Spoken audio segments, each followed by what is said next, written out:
Welcome back to One Stop Law. Bankrupt Sri Lanka asks citizens abroad to send home cash. 13 Sri Lankan banks have been placed on rating watch negative. Sri Lanka defaults on $51 billion of external debt. There is deep trouble in the island paradise. Sri Lanka is battling a foreign exchange crisis that has forced a currency devaluation and has impacted the supply of basic essentials to the country. The situation is so bad that even critical surgeries are being cancelled. Experts say that the economic crisis may kill more Lankans than what COVID did. What's happening in Sri Lanka is much more than just an economic crisis, it is a humanitarian crisis. But the question is, how did it happen? How did Colombo lose all its money?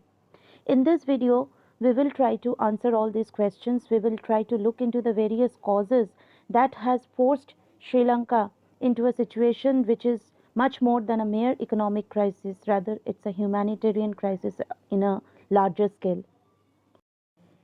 The Lankan crisis has numerous explanations. There is a problem in the country's policy, then there is politics, and finally, there are factors which are beyond Sri Lanka's control, what people like to call fate. Let us start with policy.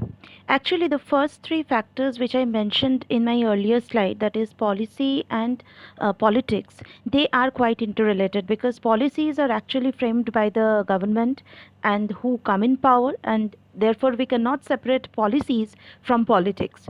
You see, there is a fundamental problem with Sri Lanka. It imports more than it exports, it spends more than it earns. Therefore, there is a trade deficit, there is also a budget deficit. This double debt is a perfect recipe for disaster, and Sri Lanka's response to this disaster has been disastrous. Instead of trying to narrow down the deficit, the country expanded its debt over the last few years. Critics say the roots of the crisis, the worst in several decades, lie in the economic mismanagement by successive governments that created and sustained a twin deficit, a budget shortfall alongside a current account deficit. This South Asian Republican has become thus a classic example of a twin deficit economy, with national expenditure exceeding national income and imports greater than exports. As Sri Lanka's economic political crisis continues to escalate, let us look into some of the crucial factors that have played the perfect recipe for this crisis in the country. To put in a very simple language, the entire economic crisis in Sri Lanka is because of some wrong economic policies and lack of foreign currency reserves.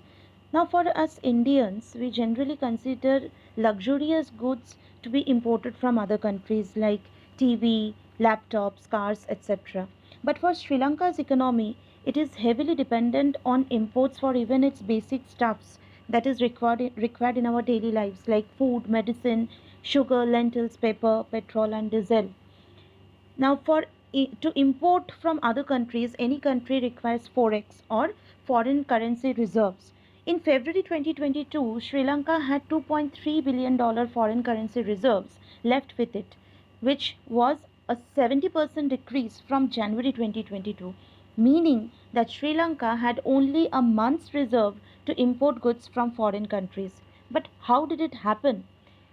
Since 2010 only, Sri Lanka's foreign debt became double. In between 2010 and 2020, Colombo borrowed heavily from other countries and agencies, due to which the foreign debt of Sri Lanka was about 42% of its GDP in 2019, which rose to 119% of GDP in 2021, and today it is about 111% in 2022 of its GDP, meaning it owes much more than what it produces. In September 2021, the Sri Lankan government announced an economic emergency as the situation was further aggravated by the falling of national currency exchange rate, inflation rising as a result of high food prices, and pandemic restrictions in tourism, which further decreased the country's income.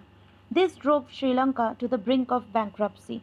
By the end of 2022, the country is due to pay about 4 billion US dollars to the debtors. whereas in April 2022, government is left with foreign reserves amounting to only 2.3 billion US dollars. Sri Lanka has already announced on 12th April 2022 that it will be defaulting on all of its external debt amounting to around 51 billion US dollars, which is huge. Even the President Rajapaksa have recently said that the country would be facing a trade deficit of $10 billion this year, which is very, very alarming.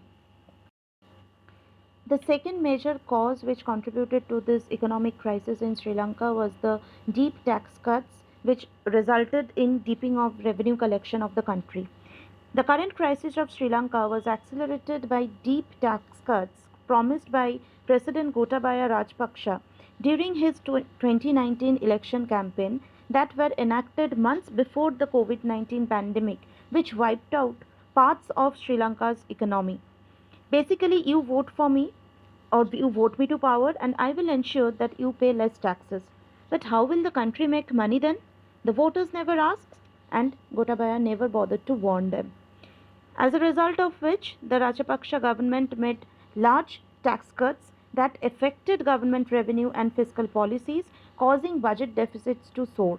These cuts included increased tax free thresholds that resulted in a 33.5% decline in registered taxpayers, reducing VAT to 8%, reducing corporate tax from 28% to 24%, the abolishment of the pay as you earn tax, and 2% nation building tax, which financed infrastructure development. The massive loss of tax revenue resulted in rating agencies downgrading the sovereign credit rating, making it harder to take more debt. And then came the pandemic and the lockdown, which was quite unprecedented, and that actually contributed more to this, revenue collection. And COVID-19 pandemic just came as a nail to the coffin of Sri Lanka's crumbling economy amidst this deep tax cuts. The third major disastrous policy decision from the government was the unplanned switch to organic farming, which gave a huge blow to Sri Lanka's agriculture sector. In April 2021, with a dream to become world's first completely organic country, President Gotabaya Rajapaksa announced that Sri Lanka will only allow organic farming with a 100% ban on inorganic and agrochemical based fertilizers. The drop in tea production as a result of fertilizer ban alone resulted in economic losses of around 425 million US dollars and created a 20% drop in rice production within the first 6 months alone. As a result of which Sri Lanka, a country which was previously self-sufficient in rice production and used to export rice to other foreign countries, now became forced to import rice at a cost of rupees 450 million. The situation in the tea industry was described as critical, with farming under the organic program being described as 10 times more expensive and producing half of the yield to the farmers. The banning of the trade of chemical fertilizers and pesticides produced a severe economic crisis, keeping its population without income and without food. Following rise in food prices and weeks of protest against the plan and rising of food prices, Sri Lanka finally abandoned its plan to become world's first organic farming nation in November 2021, but the damage was by then done. The fourth cause is the sharp fall in foreign direct investment in Sri Lanka. This has to be when the country is, going on borrowing and it is kind of giving deep tax cuts to its citizens. That the foreign direct investment in the country drastically decreased under the rule of incumbent President Gotabaya Rajapaksa. According to the government data only, the foreign direct investment stood at $548 million in 2020 compared to 793 million US dollars and 1.6 billion US dollars in 2019 and 2018 respectively. Sri Lanka has always been a country which has been heavily dependent on tourism for its economy. Tourism accounts for over 10% of Sri Lankan GDP, and unfortunately, it was very negatively affected by the 2019 Easter bombings, after which it lost visitors from all over the world. And then finally came COVID-19 pandemic, which prevented its recovery due to the lockdowns across the various countries in the world. Further, in March 2022, United Kingdom and Canada had already warned their travelers to be aware of the current economic situation in Sri Lanka, which gave the final blow to the country's tourism sector. The COVID 19 pandemic has hit all the countries over the world very badly, and Sri Lanka has not been any exception to this.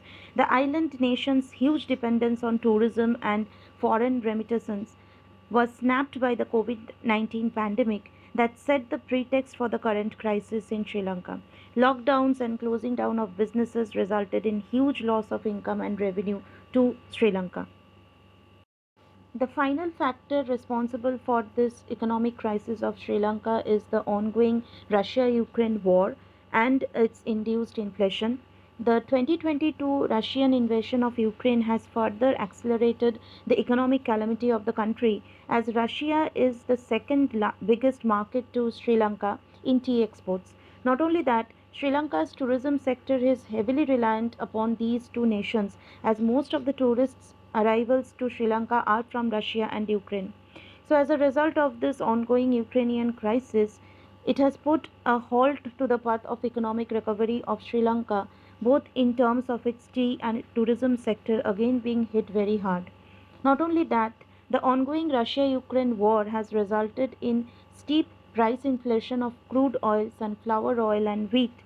Crude oil prices have hit a record high in 14 years, with prices soaring over 125 US dollar per barrel, which is the highest height of the crisis, which has contributed to the existing inflation in Sri Lanka very badly. Now, these are basically the major causes that have resulted in this present economic, rather humanitarian crisis of Sri Lanka. We saw how some of them were the severe man made causes, like the major policy mismanagement decisions of the Sri Lankan government. And then the various factors like the pandemic, COVID-19 pandemic, the Easter bombings, the effect on the tourism sector, and finally this ongoing Russia-Ukraine war. The factors which were beyond the country's control, we can say, like the common factor of fate, which is there for all the countries basically, but because of some major loopholes in their economic policies, the country has come down to this severe crisis at this point. Now that's all for this video. In our next video we will look into the effect of this economic crisis in the daily life of the Lankans living there, and what else is going on in the country, and what's next for the country to look in future. That's all for this video. Thank you all.